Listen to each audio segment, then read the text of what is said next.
Alright, so a lot of the time, this is more of a topic I would see. A lot of the less trustable guru YouTubers you see on YouTube always talking about this nonsense that you honestly, and I know for a fact you do, you find this very freaking annoying because most of the time, their advice doesn't work, but you're still watching them. So I'm glad you came upon to me because I'm on YouTube and make money because of me telling the truth. So I'm going to spill the beans, I'm going to tell you the truth, I'm going to tell you everything that you need to know about the true side of entrepreneurship. Because most of the time, people try to hide what entrepreneurship holds, its pros and its cons. A lot of people try to hide the consequences. A lot of people try to hide that there are also bad things that come with entrepreneurship. And that is just a lesson that people need to be taught. Because if you go into it thinking it's all sunflowers and rainbows, you're going to end up being smacked in the face with regret. And you're going to be like, maybe this isn't the thing for me. And you're going to end up giving up entirely. That is a mouthful. And that is a lot of information for you to consume. Now, to tell you the truth, for me, business is the one thing I love doing. It is what I love to do. You do not have to be an entrepreneur. You do not have to be a business owner. You don't have to be a YouTuber. You don't have to be a website maker. You have to do what you love to do the most. And that is what this channel is for the people who don't see what they love inside school and more outside of school. I'm going to help you with that. And you can also do things inside of YouTube and websites and courses. But for all that matters right now is that you know that there are pros and cons to everything in this world. Nothing comes free. So the first thing I'm going to talk about is that not everyone can own a business. It makes sense to say this, and a lot of people sometimes get surprised, although you shouldn't be. More shocked and not surprised, but in realization, because a lot of people don't realize this until they're like, hold on, if everyone had a business, no one would be rich, no one would be business owners, because everyone else is chasing after everyone else's money. There's a reason there's poverty and then there's rich. It's because that's how the world would be able to work. If everyone was rich, no one was rich. It's just the way the world spins, and you have to be one of the people who can make a business or make whatever they want to in their life and make it out and do whatever they want to do. So knowing that not everyone can own a business, you can also realize, hey, some people are going to quit. Some people don't have the ambition. Or if you're watching this, you may have the ambition, but have no discipline just quite yet. So people might just give up because they can't find the discipline. And this might not actually be what you want to do. Like I've said, this isn't it. This isn't forever. It's for anything, really. For anyone out there. It isn't for everyone. Music isn't for everyone. Writing isn't for everyone. Math may not be for everyone. Reading may not be for everyone. Science may not be for everyone. And that's what the school system gets you, at least in my opinion. Of course, if you're really smart, I want you to go out there and get your education. Because don't waste your opportunity, your strength, if you have the strength to go out into school. Like, if you're not, like, quote-unquote dumb in school standards, go out and get an education and get straight A's and try your hardest, because there's always another plan once you get that education. Now, if it's really something you don't like, you can focus on your own business on your own time, focus on your own entrepreneurship, but you have to pick one. Because most of the time, school will intercept you, but that's a discussion for another day. So the whole thing is that most of the time, it's better to actually start alone, because you can't own a business on your own.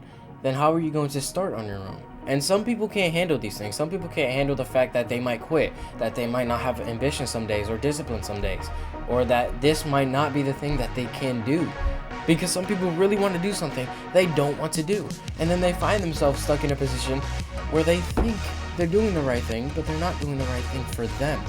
That is truly troubling, my friend. So remember, you can start out with a partner, you can start out on your own. If it's a really close friend, you guys don't have to pay each other like 50-50. You make you guys' own money, you have your own separate businesses, but it's usually better to start alone. Because sometimes starting alone is better than starting with bad influences, even in the business space. And that is what usually gets most early business owners to fail. And number 2 is that you have to sacrifice a lot of what you have. A lot of the things you've previously been taught, a lot of the things you've been given, a lot of the things you've been told to speak, a lot of the things you've been told to do, scrap it, all of it. Because most of those things will not align if this is truly what you want to do, entrepreneurship. Some of your quote-unquote friends aren't meant for the path you want to take, and that is a realization a lot of people just cannot handle, which goes straight back to number 1. And those friends, people who badly influence you, who tell you, hey, just stay low for a little bit. Don't go off chasing your dreams. Don't go off chasing your goals. Don't go looking for success. Don't go looking for money. or a happy life where financial problems don't exist? You see how crazy that sounds. And then maybe, and it's really rare, and it's sad that this is really rare. You might have one friend who's like, yo, let's start a business. Yo, let's do this, let's do that. Let's work on YouTube channels or whatever. And you guys talk and do all these different things. That is the type of friend you need to stick around. Never betray him or her. And you just focus on those goals with him. And you keep on growing yourself to the point of success.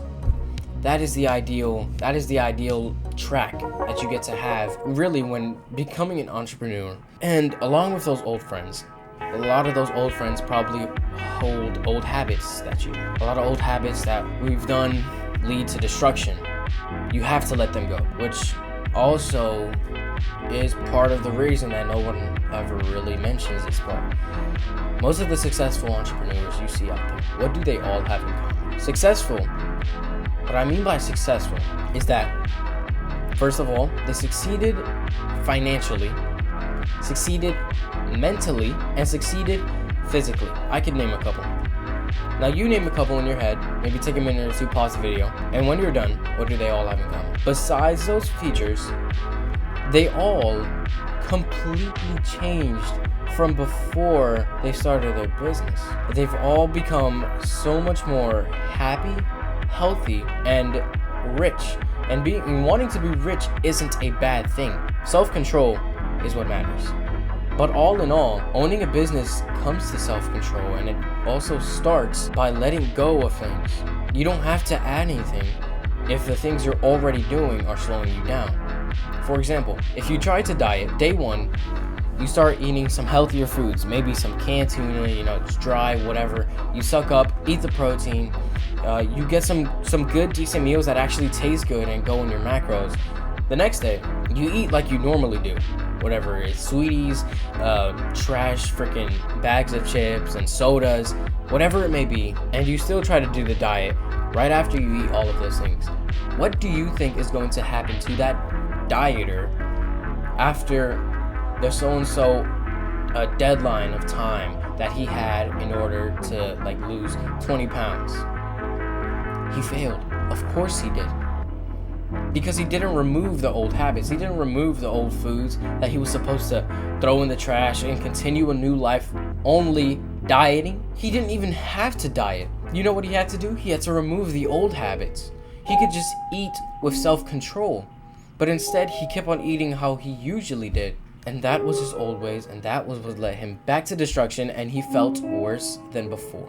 And finally, is that probably the biggest sacrifice in this whole entire entrepreneurship thing, or really in any sacrifice that you will ever make in your life, if you try to change yourself, your mind, your physique, whatever it may be, people will look at you differently. Whether you like it or not, for better or for worse. This will always be a never-ending story where people will look at you, good or bad, differently. And usually most of the time it's bad because of the people that you hang out with or you used to hang out with aren't actually, genuinely good people. Maybe you had a couple good friends who just don't want to go in that path, and that's perfectly okay. They may look at you differently and be like, hold on, he actually looks like he's having a great life. I'm going to leave him alone. We're going on our separate paths. That's great for him. Great for me. And you might even be lucky enough or blessed enough to have a friend who's like, hold on, I love the progress he's making. I want to make progress like that too. I want to live like him. I want to see what he does in his life, and we can learn together and grow together. It goes back to the partnership thing. You don't have to start with a partner, but you could go ahead and do that, and that's a great advantage for people. Now, you shouldn't care about what people think about you, but you should actually care about what people see you do. There's a difference. What people think about you is what their own emotions, their true emotions think. Oh, I don't like that guy. Oh, he just angers me the way he lives. But what's the way you live? You live peacefully. You have millions of dollars in your bank account. You have a nice house, a nice cabin. You live with your family, your friends, our neighbors across this whole little complex. There's nature nearby. You go to a healthy store, get healthy food every day. You live the most peaceful life possible. You have a wife and kids, a beautiful family, a beautiful life, and you end off dying of old age in your bed. That is the ideal thing, and that is what every man wants. And when The people who despise others for trying to chase after something beautiful, such as that, they will not stop at just saying, I can tell you that for sure. So, lesson learned here, entrepreneurship is definitely not easy. It's simple, but not easy. So remember, my brothers and sisters, make sure to stay on point, stay disciplined, and ambitious. Alright? We are on the road to 200 subscribers, so make sure to subscribe to the channel. I just love doing what I do, and I want to see us grow. Road to 200. Make sure to also hit the notification bell, and also to leave a like on the video to see if y'all like the video or not. And also leave a comment telling me what other videos I should make for y'all, because I'm just trying to put the best content out there for you guys. And I'll see y'all in the next one.